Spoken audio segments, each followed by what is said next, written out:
Roger Federer isn't just a tennis player. He's a symbol of elegance, of perseverance, and of an era in sport where aesthetics and athleticism could exist in perfect harmony. To watch Federer wasn't just to witness a competition, it was to experience a spectacle, a masterclass in how sport could transcend its boundaries and become something more. An art form, a meditation, a language spoken in movement and silence. Born on August 8, 1981, in Basel, Switzerland, Federer emerged from humble beginnings. Though he was naturally gifted, he was not immediately the serene figure we came to admire. As a junior, he was emotional, sometimes erratic, often clashing with his own expectations. But as he matured, so did his game, and his demeanor. What transformed was not only his forehand or footwork, but his very essence.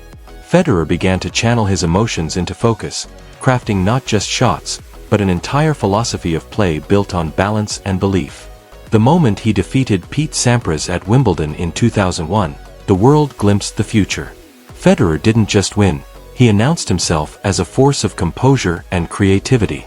By 2003, he was lifting his first Grand Slam trophy at Wimbledon. What followed was an era of unprecedented excellence. His reign atop the ATP rankings, his 20 Grand Slam titles, and his breathtaking consistency weren't just a matter of numbers. They were a reflection of devotion, to craft, to discipline, to the unrelenting pursuit of refinement. His game became a signature, the slicing backhand, the featherlight footwork, the fluid serve that masked its venom in elegance. He turned matches into symphonies, where every shot was a note, every rally a crescendo. Federer wasn't trying to overpower the game, he was trying to outthink, outmaneuver, and outgrace it. He moved like silk on grass, carved angles on hard courts, and even on clay, his least favorite surface, he contended with courage. He was, in every sense, the thinking man's athlete. In his storied rivalries, with Nadal, Djokovic, Murray, and more, Federer never flinched from the fight. Yet he did so with dignity. In losses, he bowed. In victory, he smiled. He did not taunt, did not mock. In an age often marked by brashness, Federer was a quiet storm.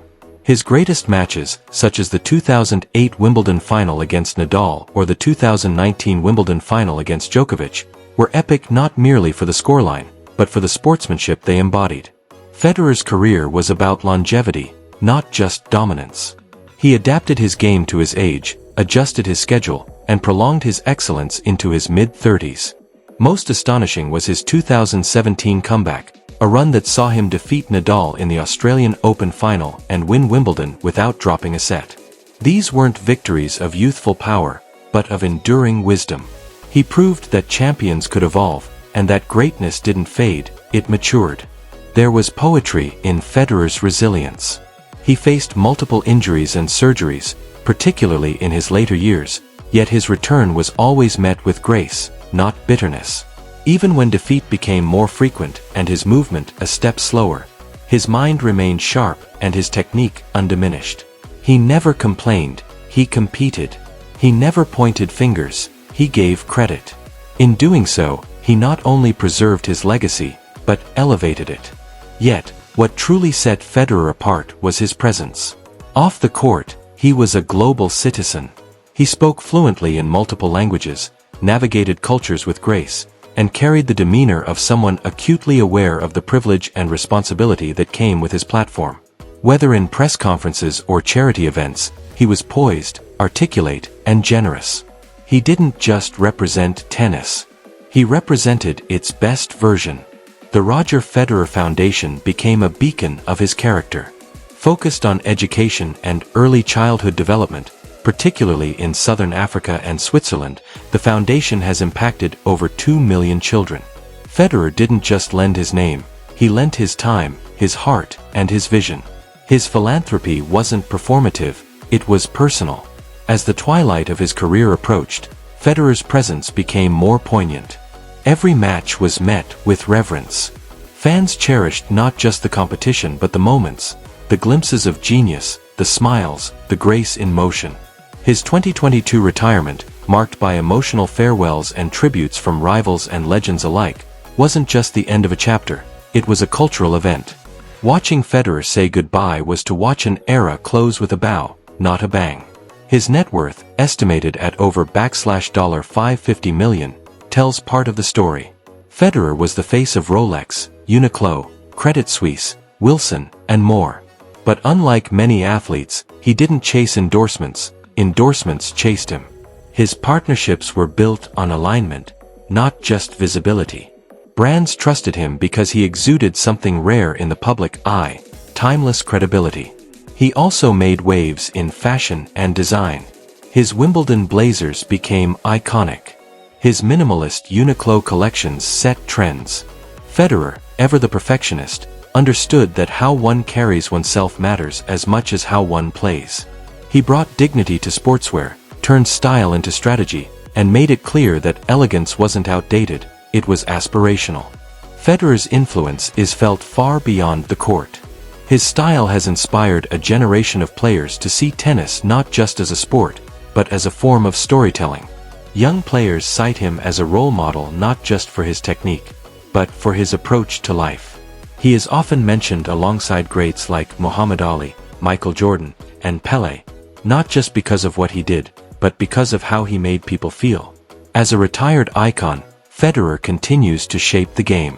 His voice carries weight in matters of governance and growth. His insights are sought in commentary and mentorship. His image remains ubiquitous, not through nostalgia, but through continued relevance. He is an elder statesman of tennis, still shaping its narrative even in absence. He has hinted at future ventures, whether in media, philanthropy, or even fashion, but whatever he does, it will likely be done the Federer way, quietly deliberate, globally impactful, and unmistakably graceful. Retirement for Federer is not a retreat. It is an evolution. His echo in the sport will never fade. Every young player who chooses finesse over force, every fan who remembers that sport can be poetic, every tournament that upholds the standard of class, carries a fragment of Federer's legacy. He didn't just lift trophies. He lifted spirits. He changed perceptions. He reminded us that it's possible to be great and good, competitive and kind.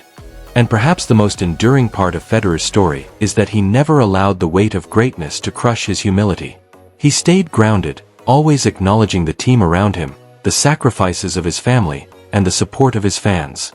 His grace extended not just to the way he played, but to the way he lived. In this era of hot takes and quick fades, Roger Federer stood as a reminder that lasting greatness is built on character as much as on talent. So, if you ever stood still as Federer glided through a backhand pass, if you ever felt time slow as he served for match point, if you ever believed that beauty belongs in sport, then this story doesn't end here. Thumbs up like to celebrate the legacy of quiet excellence. Repeat button share with someone who knows that legends leave echoes. Pushpin subscribe to About Celebrities for more tributes like this. Until next time, honor the game, embrace the grace, and remember, some play for victory. Roger Federer played for the ages.